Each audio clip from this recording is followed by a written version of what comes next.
नमस्कार मित्रहरू, स्वागत छ इन्भेस्ट अलवेज च्यानलमा। र हामी सदा चाहिँ उपस्थित भइसकेका छौँ यहाँ समक्ष नेप्सीको अपडेट लिएर। र आज हामी तपाईहरुलाई टेक्निकल एनालिसिसको अपडेट लिएर उपस्थित भएका छौँ। ढिला नगरिकन तपाईहरुलाई म नेप्सीको चार्टतर्फ लैजान चाहन्छु। आज बजार 2735 मा रोकिएको छ। यो भनेको प्लस 1.88 पोइन्ट हो, अर्थात् 0.07% को बढाइ हो। र आज बुलिश क्यान्डल फर्मेसन भएको छ, dragon fly doji candle formation भएको छ, अथवा यसलाई चाहिँ हामीले बुलिश पिन बार पनि भन्न सक्छौँ। र यसले चाहिँ बजारलाई चाहिँ बढाउने संकेत गर्दछ। र यो bullish pin bar pattern formation भए तापनि हिजो पनि रेड क्यान्डल फर्मेसन भएको थियो, अलिक सेलिङ प्रेसर आएको थियो। तर आज भने लास्ट आवरमा राम्रो बाइङ प्रेसर चाहिँ हामीले देख्न सक्छौँ।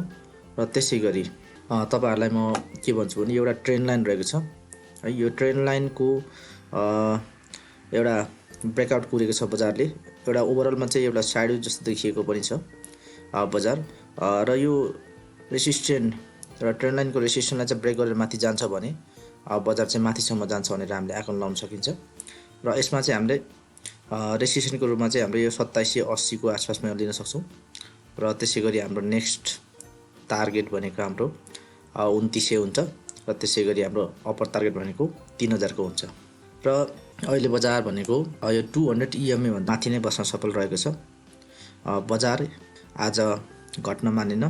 ओभरअलमा मार्केटमा सुरुमा सेलिङ प्रेसर आए तापनि एउटा बायर र सेलरको चाहिँ एक किसिमको चाहिँ जुवारी नै चलेको थियो। र ओभरअलमा चाहिँ मार्केटमा राम्रो बढेर जान सक्ने चाहिँ एउटा रिभर्सल प्याटर्न दिएको छ बजारले। आशा गरौँ बजार अझ माथिसम्म बढेर जान्छ भनेर। र त्यसैगरी हामी भोल्युम हेर्छौँ। भोल्युम आज एभरेज भोल्युम भन्दा कम आएको छ। आज 4.2 अर्बको कारोबार भएको छ। हिजो भन्दा केही मात्रामा बढी हो, तर एभरेजमा चाहिँ कम आएको देख्न सक्छौँ।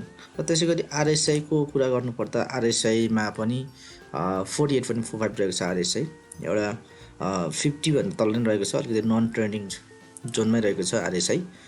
यसले चाहिँ के संकेत गर्छ भने स्टिल चाहिँ बजार चाहिँ एउटा बुलिश ट्रेन्डमा गइसकेको छैन। एक किसिमको चाहिँ करेक्सन सकिएर एक किसिमको साइडवेजमा गएको छ भनेर हामीले बुझ्न सक्छौँ।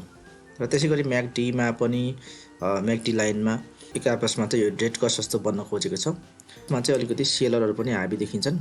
र त्यसैगरी हामी DMA प्रोसेक्टमा हेर्छौँ। DMA प्रोसेक्टबाट हेर्दाखेरि चाहिँ यो प्लस DI लाइनहरू चाहिँ तल गइरहेको छ, त्यसैगरी माइनस DI लाइनहरू माथि गइरहेको छ। ओभरअलमा यो एडिक्स लाइनहरू पनि 23 भन्दा तल रहेको छ। यसले चाहिँ बजारमा स्टिल नन ट्रेडिङ जोनमा छ, अलिकति सेलरहरू नै हाबी छन् भनेर हामीले बुझ्न सकिन्छ। र यसको आधारमा मात्रै हामीले चाहिँ स्टकहरू चुज गर्ने भन्दा पनि हामीले इन्डिभिजुअल स्टकको चाहिँ एनालाइसिस गरेर चाहिँ हामीले सेयरको खरिद बिक्री गर्न सकिन्छ। अब अहिले मार्केट साइडवेजमा छ। हामीले चाहिँ विभिन्न कम्पनीहरूको चार्टहरू हेरेर हामीले लगानी लगाउन सकिन्छ। यो त भयो नेप्सीको ओभरअल एनालाइसिस। आज हामी यति नै गर्छौँ नेप्सीको ओभरअल एनालाइसिस। र हामीले आज इन्डिभिजुअल एनालाइसिस गर्ने छैनौँ। कृपया तपाईहरुलाई कुनै स्टकहरूको बारेमा जान्न मन लागे हाम्रो कमेन्ट बक्समा कमेन्ट गरिदिनु होला। र सोही कमेन्टको आधारमा हामी आगामी दिनमा यस्तै भिडियो बनाउनेछौँ। त्यतिन्जेलसम्मको लागि बिदा दिनु होला। धन्यवाद यहाँ सम्पूर्णलाई।